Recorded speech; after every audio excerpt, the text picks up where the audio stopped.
મહત્વપૂર્ણ સમાચાર પ્રાંતિજની કોલેજમાં પરીક્ષામાં ગેરરીતિનો આરોપ લગાવવામાં આવ્યો છે। વિદ્યાર્થી નેતા યુવરાજસિંહ જાડેજાએ મોટો આરોપ લગાવ્યો। ચાલુ પરીક્ષામાં સાહિત્ય આપીને ચોરી કરાવાય છે। એક્સપેરિમેન્ટલ કોલેજમાં ગેરરીતિનો આરોપ લગાવવામાં આવ્યો છે। સંજયસિંહ પટેલ કોલેજના પ્રિન્સિપાલ છે। અશ્વિન પટેલ ક્લાર્ક કે જે સાહિત્ય પૂરું પાડતો હોવાનું સામે આવી રહ્યું છે, જે આક્ષેપ લગાવવામાં આવી રહ્યો છે।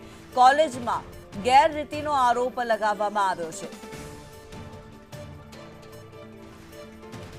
કે વોટ્સએપની અંદર આવી જાય અને ઉમેદવારોને કહી દેવામાં આવે કે આ પ્રશ્ન જે છે એ કયો પ્રશ્ન કયા પાના છે।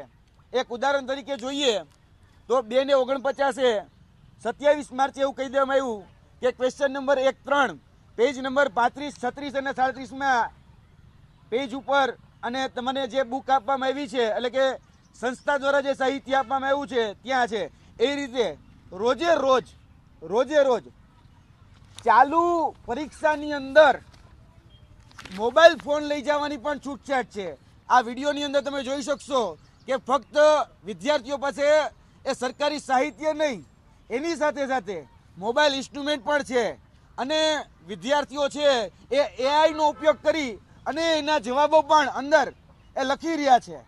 અને વિદ્યાર્થીઓમાં કદાચ કોઈને પ્રશ્નનો જવાબ ન આવડતો હોય તો ત્યાંના જે સુપરવાઇઝર અને ત્યાંના જે સંચાલક છે એ સંચાલક એટલે કે સંજયભાઈ પટેલ હોય, આ છે એમના સંચાલક સંજયભાઈસિંહ પટેલ, જે એક્સપેરિમેન્ટલ કોલેજના કરતા ધરતા, અને તેની સાથે સાથે બીજા જે અન્ય છે અશ્વિન કુમાર ભીખાભાઈ પટેલ, જે ત્યાં ક્લાર્ક અને વહીવટદાર, એ તમામ પ્રકારનું મટીરિયલ માની લો કે કદાચ કોઈ પ્રશ્ન કોઈ બુકમાં નથી તો એને જાતે વિદ્યાર્થીઓને લખાવી અને એ વિદ્યાર્થીઓને પ્રશ્નનો જવાબ લખાવી આ રીતેની નકલ વિદ્યાર્થીઓના વોટ્સએપ ગ્રુપમાં ત્યારે ને ત્યારે આપી દેવામાં આવે।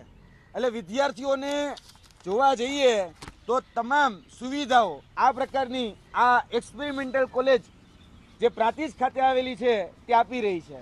એટલે આ નકલથી નકલી સુધીની સફર આપણે ઘણી વખત જોયું છે કે ભાઈ નકલી ડૉક્ટર પકડાય છે કે નકલી કોઈ અધિકારી પકડાય છે, તો એના મૂળ પાયામાં જે કોઈ વસ્તુ રહેલી હોય તો આ છે, કારણ કે પાયો।